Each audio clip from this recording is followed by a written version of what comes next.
బట్టతలతో బాధపడుతున్నారా? ఆధునితనమైన పద్ధతిలో hair transplantation చేయబడును. Face clinic, Hyderabad. నెల రోజులు గ్యాప్, అటు బొమ్మ ఇటు పడింది అనమాట. అంటే వైఎస్ఆర్ కాంగ్రెస్ పార్టీ అభ్యర్థిగా నెల్లూరు పార్లమెంట్ నుంచి వీపీఆర్ బరిలోకి దిగబోతున్నారు అనేది ఆల్రెడీ ప్రకటన చేసింది ఆ పార్టీ. సరిగ్గా నెల రోజులు తిరిగేసరికి అటువైపు నుంచి సూర్యుడు ఇటువైపు పొడిచాడు అనమాట. అంటే టీడీపీ నుంచి ఇప్పుడు బరిలోకి దిగారు మీరు. ఎలా ఉంటుంది అసలు? అంటే వైసీపీని వీడి టీడీపీలోకి వచ్చారు కదా, అంటే విజయావకాశాలు ఎలా ఉన్నాయి మీకు? అక్కడ ఉన్నప్పుడు మీకు మెండుగా కనిపించాయా, ఇక్కడికి వచ్చినాకనే మెండుగా కనిపిస్తుంది? అంటే మీరు ఎప్పుడైనా ఊహించారా సార్ అసలు వైసీపీని వీడుతాము తెలుగుదేశం పార్టీలో? నేను ఊహించుకోలే, నేను ఇట్ట జరగద్దని ఊహించుకోలే. బట్ నాకు అనిపించింది భగవంతుడు అటు ఎత్తి అటు పెట్టినట్టున్నాడు నన్ను. ఎందుకు అంత బలంగా చెప్తున్నారు? ఎందుకు చెప్తున్నా అంటే ఇటువంటిది జరగకూడదు జరిగిందంటే నాకు అట్లా అనిపించింది. ఇది భగవంతుడు నిర్ణయమే ఇది. అంటే అంత బాధ కలిగించా జరిగిన పరిణామాలు మీకు? బాధ అంటే మీ అందరికీ తెలుసు. నేను ఒకటి చెప్తున్నా మీకు ఈరోజు, ఎప్పుడు కూడా నేను వైఎస్ఆర్సీపీలో ఉన్నప్పుడు టీవీ ఛానల్స్ అన్నీ నేనేదో ఈ క్యాండిడేట్ మార్చమన్నానంటే, ముగ్గురు క్యాండిడేట్ని మార్చమన్నానంటే, నెల్లూరు క్యాండిడేట్ని, కావలి క్యాండిడేట్ని, ఉదయగిరి క్యాండిడేట్ని, అంతేనా? ఈ 3 మార్చమన్నా అని చెప్పి టీవీల్లో ఛానల్స్లో ఒకటే ఫ్లాష్ చేస్తూ వచ్చారు. నేను ఎప్పుడు కూడా ఫలానా వాళ్ళని మార్చమని చెప్పలేదు, ఎప్పుడు కూడా అటువంటి కోరిక పోయి కోరలేదు. నేను ఒకటే, మనం కష్టపడాలా, గెలవాలా, ప్రజలకి సేవ చేయాలా. ప్రత్యక్ష రాజకీయాలకి మనం రావడమే ప్రజలకి సేవ చేసేదానికి.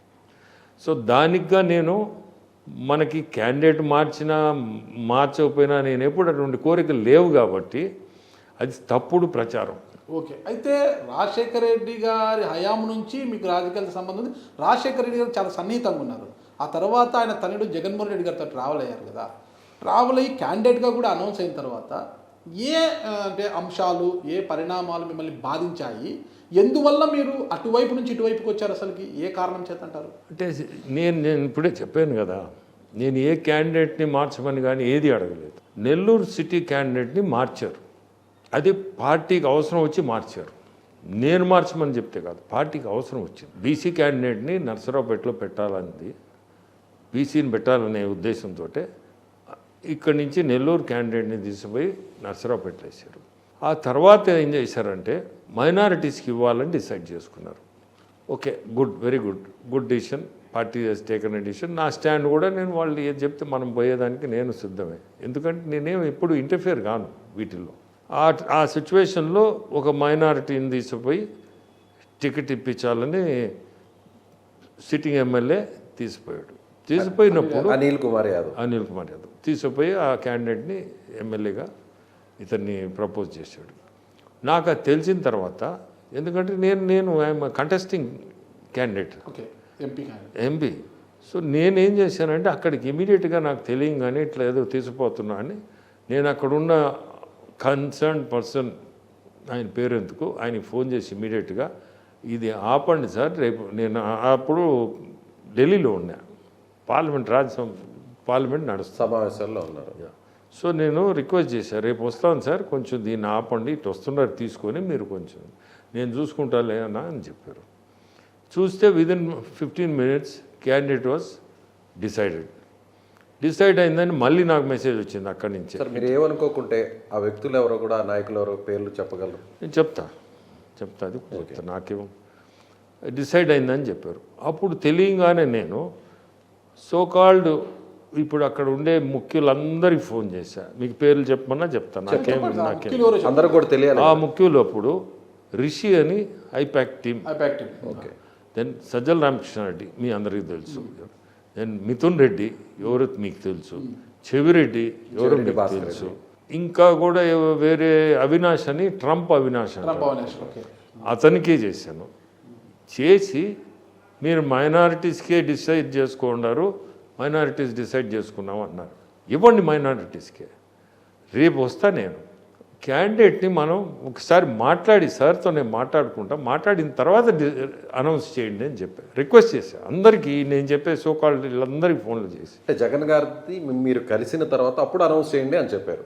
అంతే, ఓకే. చెప్తే అనౌన్స్ చేయబాకండి, రేపు మాట్లాడిన తర్వాత అనౌన్స్ చేయండి అని చెప్పాను. అనౌన్స్ చేశారు. నాకు చాలా బాధేసింది. ఎందుకంటే నేను ఎప్పుడు పోయి ఏ కోరిక కోరినోడిని కాదు, నాకు ఇది చేయండి అది చేయండి అని ఎప్పుడు.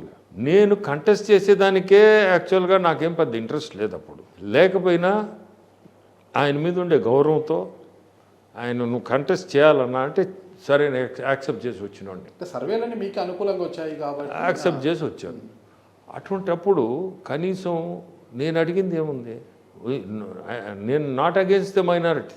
మరి అదే జరుగుతుంది కదా చర్చ. ఇప్పుడు ఒక మైనార్టీకి టికెట్ ఇవ్వడం వల్లే అల్లిగి విపిఆర్ గారు వెళ్ళిపోయారు అని మీ ప్రత్యర్థి ఆరోపిస్తున్నారు. ఇప్పుడు ఏదో ఒకటి చెప్పాలి కదా, ఒక మనిషి మీద ఏదో ఒకటి బురద చల్లితేనే కదా ఇంట్రెస్టింగ్ సబ్జెక్ట్ అయ్యేది. ఇప్పుడు మామూలుగా నేను చెప్పేది నాకు ఫ్యాక్ట్స్ చెప్తున్నా, నేను అబద్ధం చెప్పటం లేదు, ఫ్యాక్ట్స్, ఇవన్నీ ఫ్యాక్ట్స్ చెప్పినప్పుడు they didn't bother also. So నాకు అనిపించింది దే డోంట్ వాంట్ మీ. ఈ సో కాల్డ్ నేను చెప్పిన పేర్లు అందరూ they are the main people of the party. వాళ్ళు they can take a decision. వాళ్ళేం ఇదేం పెద్ద ఇష్యూ కాదు కదా. నేనేం చెప్పాను, మైనారిటీస్కే ఇస్తాం, బట్ ఒకసారి నేను వస్తాను, వచ్చి మాట్లాడిన తర్వాత చేస్తామని అనౌన్స్ చేశారు. అనౌన్స్ చేయొద్దు అనే రిక్వెస్ట్ చేసింది, చేస్తారు. నాకు అక్కడ చిన్న అనుమానం, ఇంతమందికి చేశారు కదా సార్. విపిఆర్ గారు డైరెక్ట్గా జగన్ గారితో మాట్లాడేంత సన్నిహితం ఉన్నా ఆయనకు ఫోన్ చేసే అవకాశం రాలేదా? అట్లా నేను ఎప్పుడు చేయను, ఎప్పుడు చేయలేదు కూడా. Okay okay sir. డైరెక్ట్గా ఫోన్ చేసి ఓకే, ఎప్పుడైనా వీళ్ళ ద్వారానే. ఇవి ఓఎస్డి గారు ఉన్నారు, కృష్ణమోహన్ రెడ్డి అని, అతని ద్వారానే నేను మాట్లాడింది. అంటే మిమ్మల్ని అగౌరవపరిచారు, కనీసమైనటువంటి గౌరవం కూడా ఇవ్వలేదు అనేటువంటి ఉద్దేశంతోనే ఆ నిర్ణయం? అదే, వేరే కారణం ఏం లేదు నాకు. ఆయన మీద ఏమి నాకు ఇది లేదు. వీళ్ళు అందరూ కలిసి నన్ను పంపించాలని డిసిషన్తో చేశారు. అది ఎందుకు అసలు మిమ్మల్ని పంపించాలని? ఈ సోకాల్డ్ ఈ కోటరీ వీళ్ళందరూ ఉన్నారు కదా, వీళ్ళ ఇంట్రెస్ట్ నన్ను పంపించాలి బయటికి. మీరు పార్టీలోకి వచ్చినప్పటి నుంచి కూడా అంటే జగన్ గారితో మీకు వాళ్ళ నాన్నగారితో ఉన్న అనుబంధం వల్లనో ఇతర కారణాల వల్లనో మీకు క్లోజ్ యాక్సెస్ ఉండింది, మీకు ఒక ప్రత్యేకమైన ప్రధానమైన ఇది కూడా ఉండేది ఆయన దగ్గర అంటుంటారు. అంటే సజ్జల గారు మాత్రం మిమ్మల్ని ఎప్పుడు ఒక విలన్గానే చూసేవారు. అంటే మీకు జగన్ గారికి అంత క్లోజ్ ర్యాప్ ఉండడము, డైరెక్ట్గా మీరు జగన్ గారితోనే ఉండడం అనేది నచ్చలేదు ఆయనకు. ఒక విలన్గా మేబీ నచ్చకుండా, నేను చెప్పే వాళ్ళందరికీ నచ్చకుండా పోయి ఉండొచ్చు. ఎందుకంటే ఎవరన్నా నేను చెప్పిన పేర్లలో ఒకరు నన్ను సపోర్ట్ చేసి ఉంటే అతనైతే గ్యారంటీగా వెయిట్ చేసి ఉండేవాడు. మరి ఈ సబ్జెక్ట్ మీరు విజయసాయి రెడ్డి గారితో డిస్కస్ చేసింది లేదా? విజయసాయి రెడ్డితో నేను చేయలేదు, ఆయన ఢిల్లీలోనే ఉన్నాడు. ఓకే, బట్ అతనికి చెప్పాను, సబ్జెక్ట్ అయితే చెప్పాను, బట్ దాన్ని ఆయన కూడా అంత ఇంట్రెస్ట్ తీసుకోలే. ఎందుకంటే అక్కడ అతని పరిస్థితి కంటే నేను చెప్పిన పేర్లే ఇంపార్టెంట్, ప్రయారిటీ ఉంది. ఓకే. అంటే అప్పటికి ఆయన రీజనల్ కోఆర్డినేటర్గా కూడా ఉన్నారు కదా? రీజనల్ కోఆర్డినేటర్గా అప్పటికి లేడు. ఓకే, తర్వాత మీరు బయటకు వచ్చిన తర్వాత ఆయన అయ్యారు.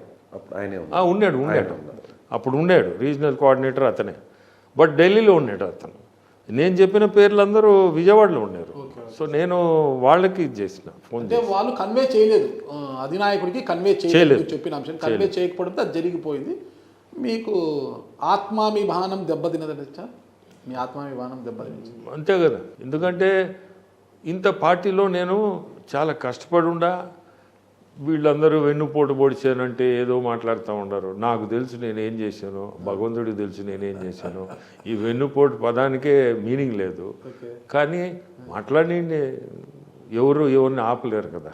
సుమన్ టీవీలో మీ పర్సనల్ అండ్ బిజినెస్ ప్రమోషన్స్ కోసం కింది నెంబర్కి కాంటాక్ట్ చేయండి.